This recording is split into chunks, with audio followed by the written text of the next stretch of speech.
अधिकार का प्रयोग किया, क्योंकि देश में भारत का जो संविधान है वो आपको शक्ति देता है। आप अपने वोट के मताधिकार से, अपने वोट की पावर से एक लोक सेवक चुनेंगे। किसमें लिखा है? भारत के संविधान के अनुच्छेद 326 में ये लिखा है कि आपके पास एक शक्ति है, वोट की शक्ति, पावर है, आप मालिक हैं उस वोट के, मताधिकारी हैं।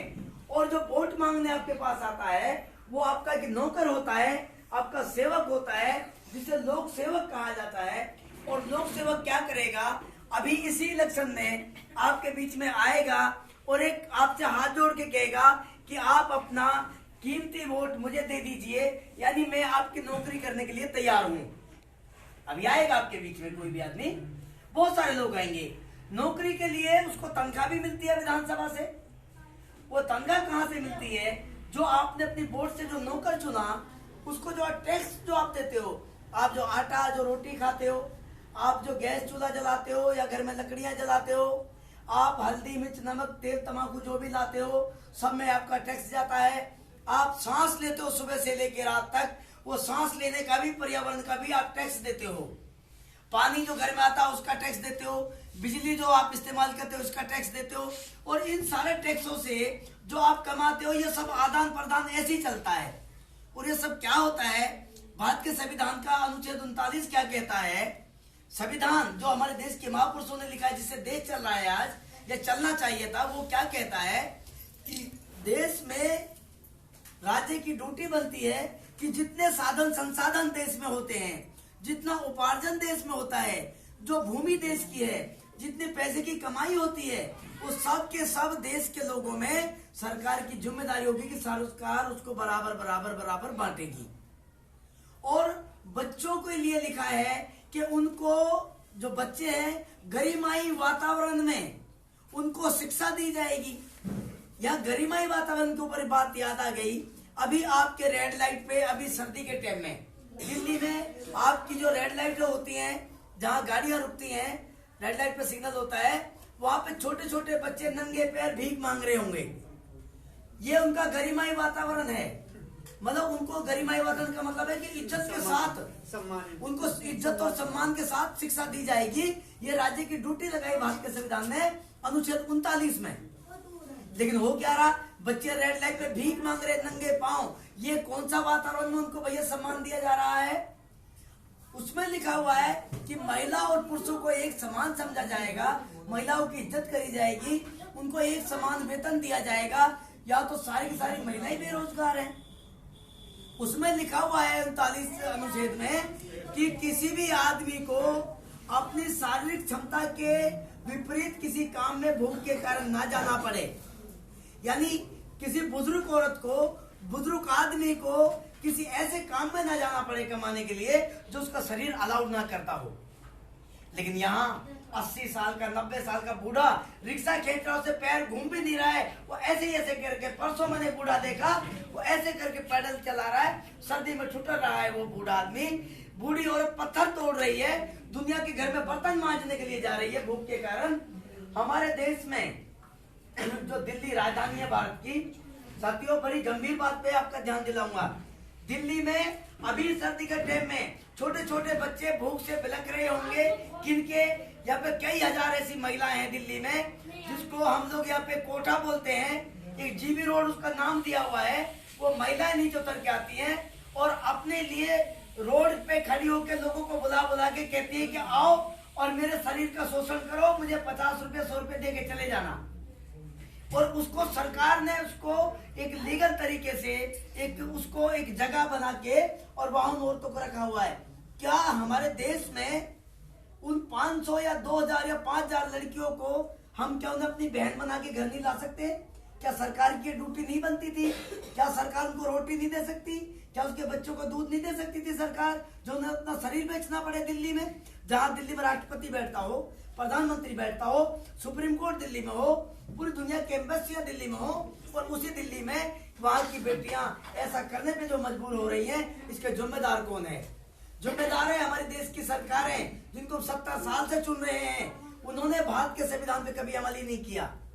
अगर भारत के संविधान पे अमल कर लेते तो हम लोगों को अपनी नौकरियां अपना घर छोड़ के आप लोगों के बीच में आज ये रात के टाइम में सर्दी में हम भी अपने घर में रजाई ओढ़ के सो सकते थे, लेकिन हम भी आपको भी रजाई में से जो उठा के बाहर लाए हैं आज, उसका कारण है कि हम आपको जगाना चाहते हैं कि आपका संविधान क्या कहना चाहता है।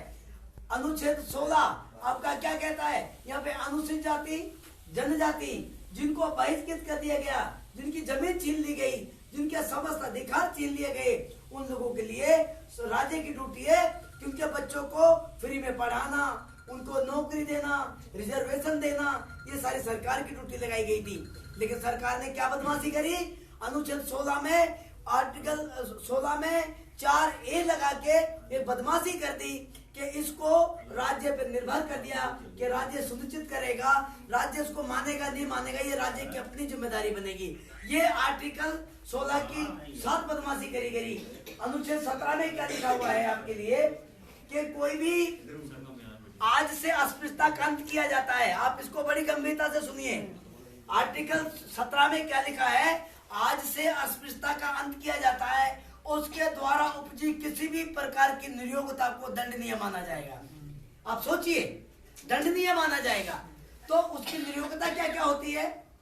आप उसको किसी को काम पे नहीं जाने दे रहे, किसी को घोड़ी पे नहीं चढ़ने दे रहे, किसी की शादी को रोक रहे हैं, किसी को बैंड बजाने से रोक रहे हैं, अच्छे कपड़े पहनने से रोक रहे हैं, किसी को मूछे रखने से रोक रहे हैं, किसी को नाम का आगे सिंग लगाने से रोकते हैं। आप उसको गांव से बाहर निकलने में दिक्कत आ रही है, उसको कार खरीदने से रोक रहे हैं। कोई भी जाति, किसी भी जाति का कोई भी आदमी, ये लिखा हुआ है। लेकिन क्या किया कांग्रेस ने 1989 में बदमाशी करके उस अनुच्छेद की गरिमा को ही खत्म कर दिया। उन्होंने कहा कि 2 जनरल कास्ट के आदमी इसमें गवाही देंगे और गवाही देके उसके ऊपर एक एक्ट बनाया जाएगा। और तब अब हुआ क्या? 2 जनरल कास्ट के आदमी गवाही क्यों दे? उसमें जिसके साथ प्रताड़ना हुई है, जिस बहन का शारीरिक शोषण होता है, ये पीड़ा सिर्फ वो बहन जान सकती है, वही तो बताएगी।